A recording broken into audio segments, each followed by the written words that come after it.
لیکن یہ رحماء بینہم کا عملی مظاہرہ تھے، عملی ثبوت تھے، ایک دوسرے کے لیے ان کا پیار، ان کی محبت۔ حضرت علی المرتضیٰ اور حضرت سیدنا صدیق اکبر رضی اللہ تعالیٰ عنہ جا رہے ہیں کہ آگے امام حسن کھیل رہے ہیں، تو حضرت صدیق اکبر رضی اللہ تعالیٰ عنہ امام حسن کو اٹھا کر کے اپنے کندھوں پہ بٹھا لیتے ہیں اور ساتھ بولتے ہیں کہ اے حسن تو حضور کے مشابہ ہے، علی کے مشابہ تو نہیں ہے۔ اور حضرت علی المرتضیٰ رضی اللہ تعالیٰ عنہ تبسم کرتے چلے جا رہے ہیں، مسکراتے چلے جا رہے ہیں۔ ان کی تو محبت اور پیار کی کہانیاں تھیں۔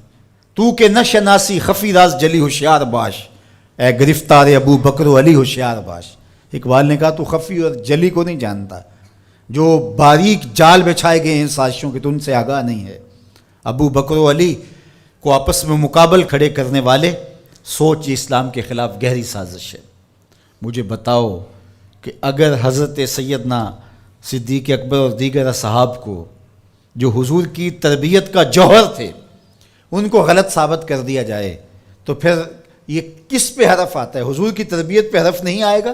یہ سازش تھی اسلام کے خلاف۔ جو یہ بدقسمتی ہے کہ امت ان سے پیار کرنے کی بجائے آپس میں ان کے ناموں پہ الجھ رہی ہو اور یوں گروہوں میں فرقوں میں تقسیم ہو کے رہ جائے۔ ایک کا پیار دوسرے سے دوری کا سبب بن جائے، یہ کیا ہوا؟ ماں سے پیار کرنے کا یہ مطلب نہیں ہے کہ باپ غلط ہے، اور باپ سے پیار کرنے کا مطلب یہ نہیں ہے کہ ماں سے نفرت کی جائے اور ماں سے دور ہٹ جائے۔ ان کے اپنے اپنے فرائض ہیں، اپنے اپنے منصب ہیں۔ بھائیوں سے پیار کرنے کا مطلب یہ نہیں ہے کہ بہنوں کا انکار کر دیا جائے، بہنوں سے پیار کرنے کا مطلب نہیں ہے کہ بھائیوں کی محبت کا انکار کر دیا جائے۔ اہل بیت کی محبت کا قطعاً یہ معنی نہیں ہے کہ صحابہ پر سب و شتم کیا جائے، اور صحابہ سے محبت کا معیار یہ نہیں ہے کہ اہل بیت کا نام سن کے چیں بجبی ہو جائیں اور چہرے کا جو ہے وہ رنگ بگڑ جائے۔ ہم صحابہ کو بھی مانتے ہیں، اہل بیت کو بھی مانتے ہیں، اس لیے کہ یہ دونوں مشکات نبوت سے پھوٹنے والی کرنیں ہیں۔ یہ حضور علیہ السلام کے فیضان کا عکس ہیں، اور صحابہ میں اور اہل بیت میں آپس میں منافات نہیں تھی۔ تو یہ تو رحماء بینہم کا عملی ثبوت تھے، عملی روپ تھے، لیکن ہم ان کے اندر منافات کھڑی کر دی اور ان کو دو الگ خانوں میں بانٹ دیا۔ اللہ اکبر۔ کسی نے کہا کہ اہل بیت اور صحابہ ہماری آنکھیں ہیں، تو معترض نے کہا دائیں کون سی ہے اور بائیں کون سی ہے؟ اس نے کہا آنکھیں دائیں بائیں نہیں ہوتی، آنکھیں ایک ہی ہوتی ہیں۔ تو ان کی محبت ہمارا ایمان ہے، کیونکہ محبتوں کا مرکز ذات رسالت مآب صلی اللہ علیہ وسلم۔ پھر وہاں سے جس کو بھی حضور سے تعلق ہوگا وہ محبت اس سے پیدا ہو جائے گی۔ یار محبوب تو محبوب رہا، اللہ نے ان گھوڑوں کی قسمیں کی ہیں جو محبوب کے غلاموں سے جڑ گئے۔ قرآن اٹھائیے، والعادیات ضبحا فالموریات قدحا فالمغیرات صبحا فاثرن بہ نقعا فوسطن بہ جمعا۔ محبوب تیری ہی نہیں، تیرے غلاموں کی نہیں، تیرے غلاموں کے گھوڑوں کے پاؤں سے لگی ہوئی کھریوں کے ٹکرانے سے، پتھروں سے جو شرارے نکلتے ہیں، میں خدا ان شراروں کی بھی قسم کرتا ہوں۔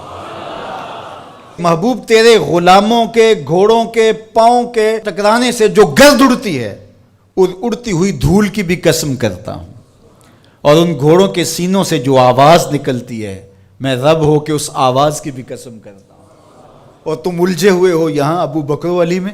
لا اقسم بہذا البلد، مجھے قسم ہے شہر کی۔ مکئی قسم کیوں؟ وانت حل بہذا البلد، اس لیے محبوب اس شہر کی گلیوں میں تو خرام ناز جو کرتا رہا ہے۔ جہاں محبوب خرام ناز کریں وہ گلیاں اچھی لگیں۔ مدینے کی مٹی میں بھی شفا ہے یار، جس شہر کی مٹی میں شفا ہوگی، اور شفا ہوئی کیوں؟ اقبال بولا خاک طیبہ از دو عالم خوش ترست، آن خنک شہرے کے آنجا دل برست۔ کہا کہ اس مٹی میں شفا اس لیے پیدا ہوئی کہ یہاں قدم حضور کے لگے، تو وہ ذرے خاک کے بھی شفا بن گئے جن ذروں کو حضور کے شہر سے نسبت ہو گئی، تو جس کو جگر کا ٹکڑا کہا، اور جو مزار کا بھی ساتھی اور غار کا بھی ساتھی ہے، تو ان کی عظمت کیا؟ ہم ہوتے کون ہیں کہ ہم جو ہے وہ ان کی عظمتوں کو تولنے بیٹھ جائیں؟